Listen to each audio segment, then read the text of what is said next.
Everyone, and welcome back to another episode of Neighborhood Walking Tours, where we go around the city of Toronto to explore neighborhoods, show you lifestyle, and make it easy for you to pick a neighborhood on your next move. And today we're heading out to the Distillery District and Corktown, one of Toronto's most historic and fast-changing neighborhoods in the city. Here, the cobblestone streets, restored Victorian warehouses, cafes, galleries, and boutiques give you that European village feel all while surrounded by some of the newest condo developments in the city. Corktown, for example, has become the top choice for young families who want walkability and downsizers who appreciate efficient lifestyle. And with major public transit investments on the way, including the Ontario Line Corktown station, this pocket of the city is only getting more connected. Together, we'll go check out a few of my favorite cafes, bakeries, and restaurants in the area so you can experience what it feels like to live here. And throughout, I'll show you some of the newest condo developments in the area. So come 2026, you have all the knowledge, all the information you need to make smarter, more confident decisions. So grab your snacks and lace up your shoes so we can see what Toronto's East End has hiding for us. Now let's dive in.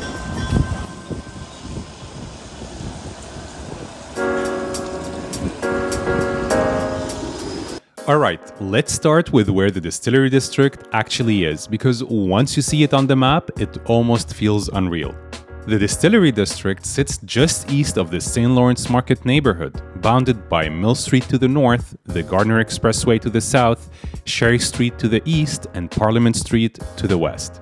And I'm not joking, it's literally those few blocks that make up the neighborhood.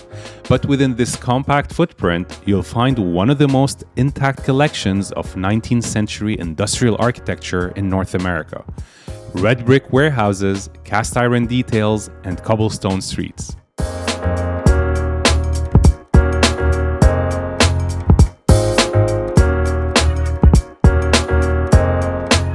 And in case you didn't know, this was once the Gooderham and Worts distillery founded in the 1830s. And instead of tearing it down, the city of Toronto decided to preserve it and turn it into a fully pedestrian, heritage-protected neighborhood. And that's what makes the Distillery District so different from anywhere else in the city. There are no cars cutting through, no condo podiums overpowering the streetscape, and no glass towers replacing history. But instead, it feels curated, almost cinematic, a place where history, culture, food, art, and public space all coexist just minutes away from downtown Toronto.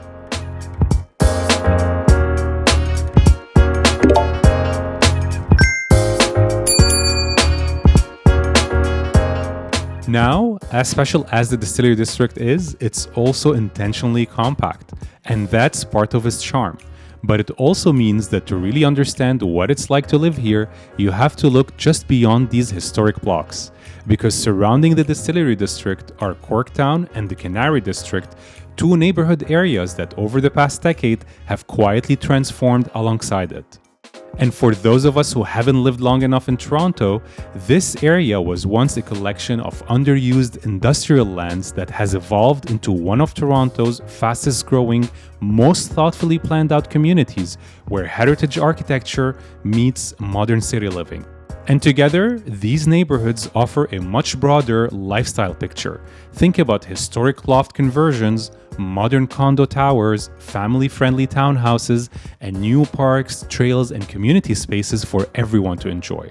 All connected and just few minutes away from downtown core. So instead of looking at the Distillery District in isolation, this neighborhood walking tour expands to cover the full stretch of the neighborhood as it actually functions today.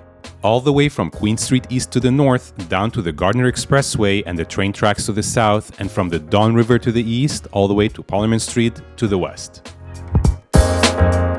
After reading through your comments and feedback from previous neighborhood walking tours, I realized a lot of you actually enjoyed the quick history flashbacks at the start. And since we're walking through one of the oldest parts of Toronto, it would honestly feel wrong not to do one here. And before we continue our walking tour, I want to give a special thank you to the 500 subscribers that have given me so much love and support over the past year. And to the remaining 95% of you who are watching and haven't yet subscribed, I'd love it if you can support me on my journey and smash the subscribe button and give this video a thumbs up. The story of the Distillery District starts back in 1832 when brothers-in-law James Worts and William Gooderham founded what became known as the Gooderham and Worts Distillery. At its peak, this wasn't just important locally, it was the largest distillery in the world. By 1859, the business had grown so rapidly that the distillery expanded into the site we're standing in today. Remarkably, it survived almost entirely intact, and what you see around you now is considered the largest and the best preserved collection of Victorian industrial architecture in North America. But success didn't last forever. World War I, followed by Prohibition, took a devastating toll on the business. This ultimately led to the sale of the Gooderham and Worts distillery in 1923 to Harry Hatch, who would eventually rename the distillery to Hiram Walker Gooderham and Worts Limited. In 1990, after 153 years in business, the distillery ceased operations. However, it would quickly find a new life as the #1 film location in Canada, with more than 1,700 films using this magnificent collection of buildings as the perfect backdrop for scenes in many hit films including Cinderella Man, Chicago, The Recruit, and X-Men. Then, in 2001, the future of the distillery took a decisive turn. Cityscape Holdings purchased the site, later partnering with Dundee Realty Corporation with a bold and incredible forward-thinking vision. Their goal was to transform this 13-acre site, home to more than 40 historic buildings, into a true destination. One dictated to arts, culture, and entertainment, while still preserving its architectural and historical integrity. And after an extensive and carefully executed restoration, the distillery officially reopened in 2003. Almost instantly, it became one of Toronto's most recognizable landmarks, a place where history, creativity, and community intersect. And for the first time in its history, a residential component was introduced in 2008, with the construction of Pure Spirit condos and lofts right here on Mill Street. This marked a major shift, transforming the distillery from a destination you visit into a neighborhood people could actually call home. Since then, 2 additional condo towers have been added, Clear Spirit and the Gooderham, injecting new vibrancy and everyday life into the area while still respecting its historic roots. Today, the Distillery Historic District stands as one of the best examples in Toronto and really in Canada of how heritage preservation and modern city building can coexist. It's proof that you don't have to erase history to move a city forward. You can simply build on it in a way that benefits the entire community. This way of building really helped shape how Toronto approaches zoning and planning, encouraging developers to integrate historic structures into modern condo designs instead of taking a brute force approach of tearing everything down. It adds so much more character for both residents and pedestrians alike, especially in neighborhoods that were once at risk of becoming nothing but glass and steel condo towers. And honestly, this is something I really admire about this city. It allows Toronto to grow and modernize while still holding onto the charm and history that makes these areas feel special. Let's go check out 390 Cherry Street. You can really see that here with Clear Spirit and the Gooderham condos. These are well-maintained buildings that have aged beautifully, offering functional layouts for young professionals and first-time homebuyers that want to live in the center of the city. Many of the condos here enjoy unobstructed west-facing views towards downtown, along with open lake views, which is becoming increasingly rare in newer developments. If you're thinking about living in the distillery, but you're not really sure where to start, whether that means renting a place or buying your first home in this city, it's actually very simple. You can send me a message, email me, or book some time on our calendar using the link in my bio, and we can start talking about your real estate plans and discuss whatever's on your mind.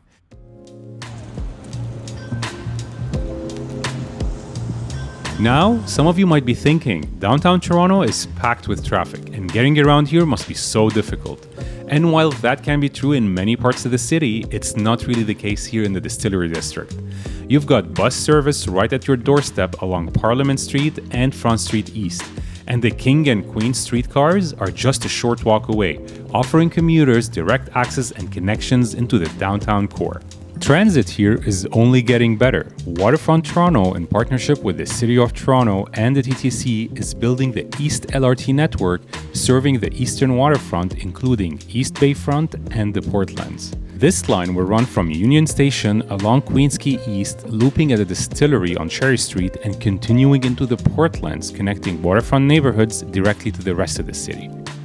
And there's more happening when it comes to public transit. The Ontario line will also have a stop nearby in Corktown, and I'll dive deeper into that later on in the video, so make sure you watch all the way till the end because I've got a little surprise waiting for you. And for the commuters out there, to put things into perspective, let's say you live here in the Distillery District and you want to do your holiday shopping in Yorkville near Yonge and Bloor. You can either hop on the King streetcar, transfer onto the subway line 1 and be there in about 30 minutes, or if you're driving, it's roughly a 20-minute trip via River Street and the Rosedale Valley Road without having to fight downtown gridlocks. And for drivers in general, this neighborhood is incredibly well connected, with quick access to Lakeshore Boulevard, the Gardiner Expressway, the DVP, and the Bayview Extension, making east-west and north-south travels across Toronto super efficient.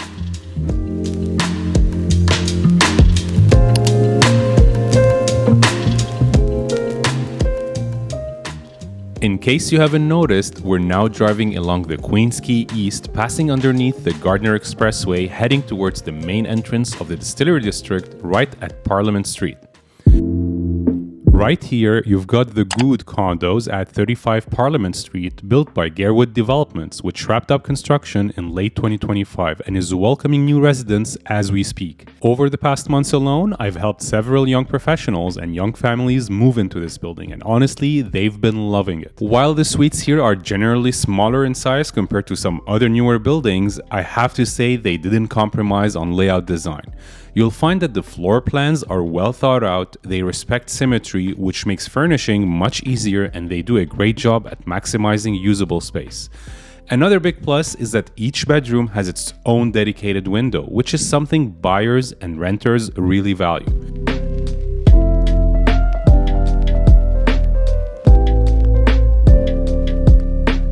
Just next door, we're also very excited about number 31 Condos right at 31 Parliament Street by Alterra Developments, which is expected to be a more premium offering compared to the Goode. Like many newer residential towers, it embraces the idea of smart living, leaning heavily into the elevated lifestyle-focused amenities. Residents will have access to a 50-foot pool and lounge with a really nice CN tower view, plus an outdoor amenity space that flows straight into a modern fitness center. Up on the 6th floor, there's a rooftop garden that's great for just hanging out or hosting friends, with barbecue stations, seating areas, and an outdoor space with a sunken fireplace. Honestly, a really nice setup for relaxing and taking in the vibe of the neighborhood. Now, I know there's been a lot of negative press around condo living, and to be fair, some of that criticism is absolutely valid. If you're watching this right now and thinking, here we go again, another Toronto realtor trying to sell us overpriced condos, I get it. There's been a lot of noise out there, and honestly, some condos deserve the criticism they get. That said, there's no denying that there are still some exceptional condo buildings across the city, projects that were thoughtfully designed, well built, and actually function well for everyday living. And for those of you who have graduated from condo living, I genuinely respect that too. Preferences evolve over time, and at a certain stage, you don't necessarily want to be locked into one gym or one amenity set. You want the flexibility to save on condo fees and choose the wellness studio, the spa, or the gym that fits your lifestyle instead. At the end of the day, it's not about saying condos are good or bad. It's about finding what works for you right now. So, if you're planning to move this year, whether you're looking for a new rental or starting your journey into home ownership, you're already on the right track by doing your research and learning about Toronto's different neighborhoods. Choosing where to live is a big decision, and it impacts almost every aspect of your day-to-day life, and it's not something you have to figure out on your own. I'm Ellie, a local Toronto realtor, and I've helped hundreds of people at different stages of their lives make Toronto home. If you have any questions about the Toronto real estate market, feel free to reach out and let's start the conversation early. Now, let's switch gears and take a walk because next I want to show you some of my favorite spots right here in the Distillery District. Step right up, celebrities! Come on, down the flavor. Try Goode's hot chocolate. Might as well check out the Christmas market, which is what the Distillery District is most famously known for.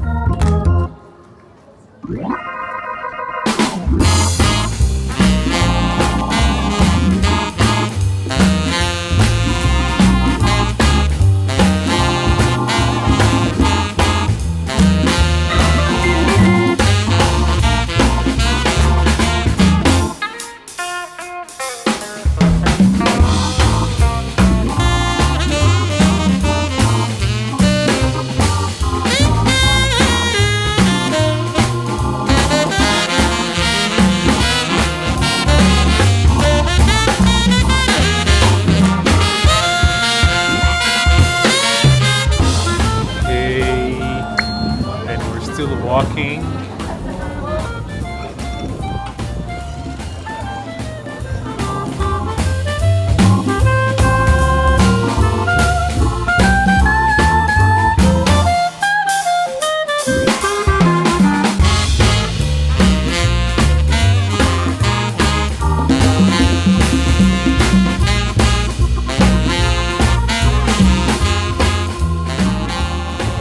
We are still walking.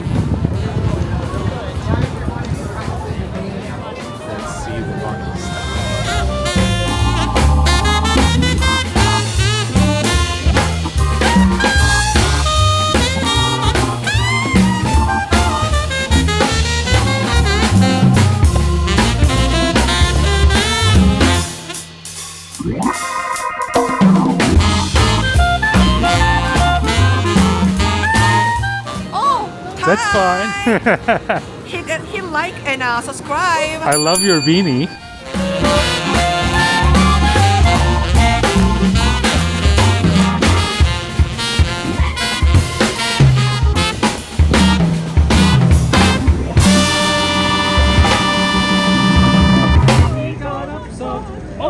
Jingle bells, jingle all the way.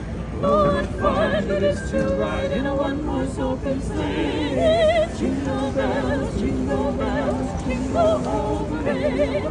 Oh, what fun it is to ride in a one-horse open sleigh. This is a great spot to take a quick pause and refuel before we continue our neighborhood walking tour.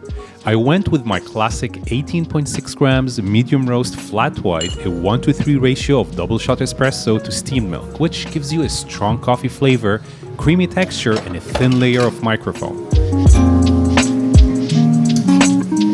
What I love most about this is the velvety microfoam that's just smooth, balanced, and rich. It's less creamy than a latte, but still creamy and definitely stronger in coffee taste. So if we ever go out for a coffee chat, you'll definitely get to try it.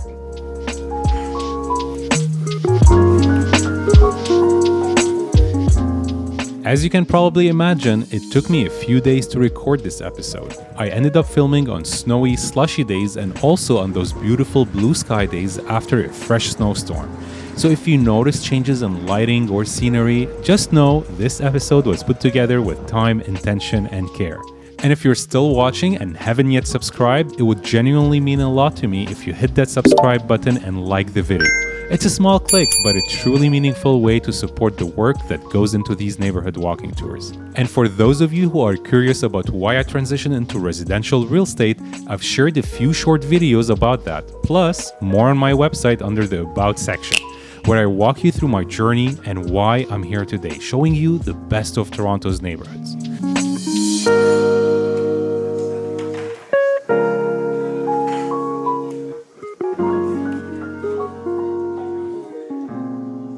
Alright, coffee's finished, let's keep walking and head into Corktown.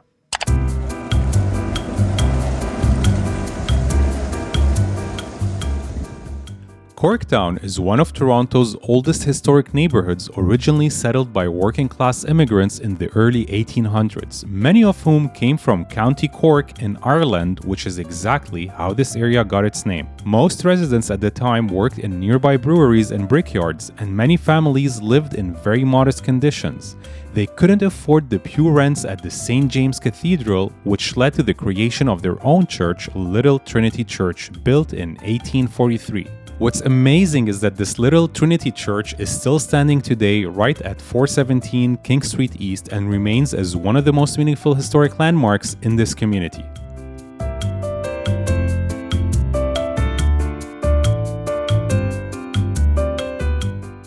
From a transit standpoint, Corktown is one of the most future-proof neighborhoods in Toronto, especially when paired with the Distillery District. Today, the King and Queen streetcars provide direct connections into downtown and to Line 1, making cross-city travels relatively seamless. But the real game changer here is the Ontario line, which officially replaced the Relief Line plans in 2019. Corktown will become home to its own Ontario Line station at King Street East and Berkeley Street, dramatically improving access to the rest of the city. For local residents, this means faster, more direct connections west into downtown, the financial district, and Union Station, as well as eastwards towards East York and beyond, making daily commuting more efficient whether you work in the core or outside of it. This line is designed to reduce congestion on Line 1, shorten commute times, and better connect growing communities like Corktown, the Distillery District, and the Eastern Waterfront community to the broader transit network. And if you're driving, the convenience continues. You're just minutes away from the Adelaide Street on-ramp to the DVP, plus quick access to the Gardiner Expressway and Lakeshore Boulevard, making both north-south and east-west travels across the city surprisingly easy. Now, if you're new to the area and not familiar with the street names, you might be wondering, how do you actually know when you've crossed from the Distillery District into Corktown? Honestly, it's pretty easy. Spot the car dealerships. Seriously, as soon as you start seeing motor garages and dealerships like Honda, Volvo, Jeep, Porsche, and others, that's usually your sign that you've entered Corktown. But what might surprise you is what sits just beyond those main roads, quiet side streets filled with townhouses and small residential pockets that you probably wouldn't have expected to find this close to downtown. It's one of those hidden layers of the city that people often overlook.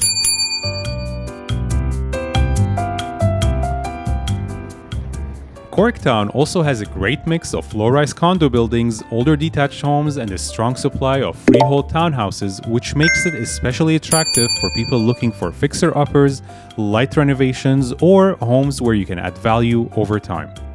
It's a neighborhood that works well if you want downtown proximity but still appreciate character, space, and ownership without the condo fees. And for the condo lovers out there, one of my favorite newer condo projects in the area is 28 Eastern Avenue by Alterra Developments. What I really like about this building is how it rises in a gradient instead of going straight up, which helps it blend more naturally into the surrounding neighborhood rather than overpowering it. And the standout feature here is the condo townhouses along Sackville Street. Some of these units offer more than 1,000 square feet of livable space right in the middle of downtown Toronto, which is honestly very rare. And the layouts here are spacious, practical, and genuinely comfortable, making them feel more like a real home than a typical condo unit.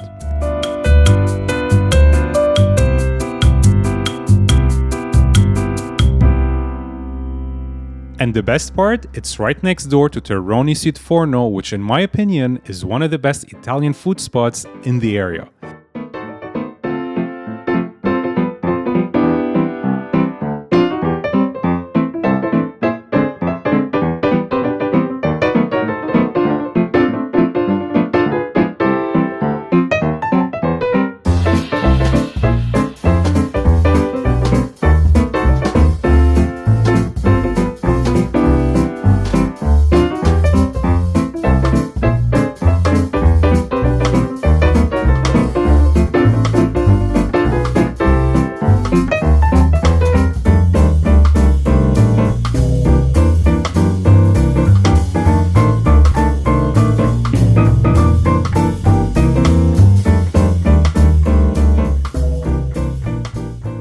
Lifestyle-wise, Corktown has quietly become one of Toronto's coolest design and culture pockets. You'll find some of the city's most high-end furniture and home decor stores concentrated around the Queen and Parliament area, including Must Society, Rove Concepts, Ital Interiors, and Kiosk, just to name a few. And if you're into interiors, architecture, or design, this neighborhood is honestly a bit of a playground. Residents here also enjoy being within walking distance to the St. Lawrence Market, one of Toronto's most iconic food destinations, perfect for weekend grocery runs, fresh produce, and local eats. And the food scene in Corktown keeps getting better. There's a growing list of great restaurants, bars, and cafes, making it an easy place to grab a casual coffee, plan a date night, or explore new spots.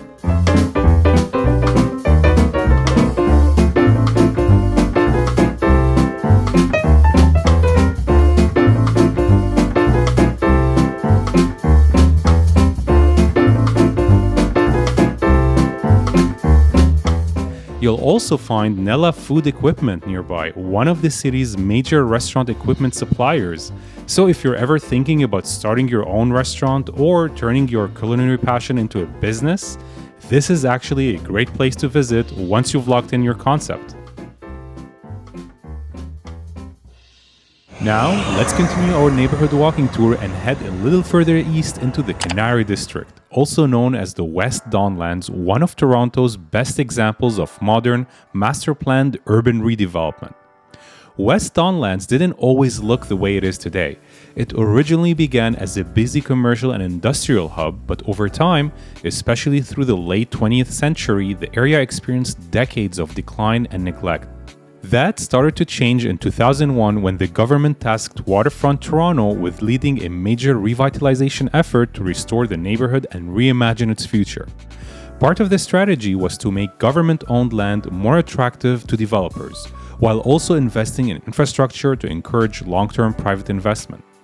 By 2006, Toronto City Council officially approved a plan to transform West Donlands into a new residential community. And out of nearly 6,000 planned residential units, 20% were pledged as affordable or subsidized housing, a meaningful commitment to building a more inclusive neighborhood. The vision behind the project received major praise, earning the Toronto Urban Design Award of Excellence in the Vision and Master Plan category. Then, in 2015, the community took on a global spotlight as the host village for the Pan Am and Para-Pan Am Games athletes, and after the games, many of those buildings were converted into condos and residences, including housing tied to George Brown College. Because the Canary District is relatively a newer community, much of the housing here consists of newer construction and new mid-rise condo buildings, typically between 5 and 12 stories, which helps keep the area feeling less dense and more livable. Architecturally speaking, the neighborhood has a cohesive, modern look to it, with buildings featuring glass, steel, and clean limestones, giving the area a very polished and contemporary feel.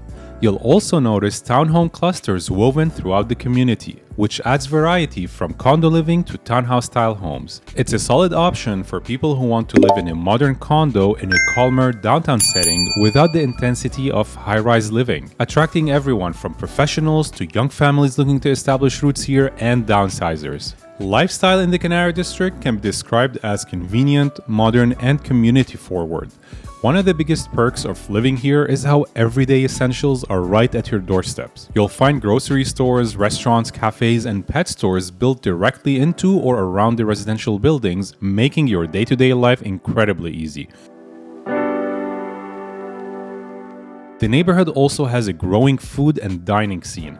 One local favorite is Souk Tabouleh, known for its fresh, flavorful Lebanese dishes and a warm, inviting atmosphere, definitely worth checking out if you're in the area.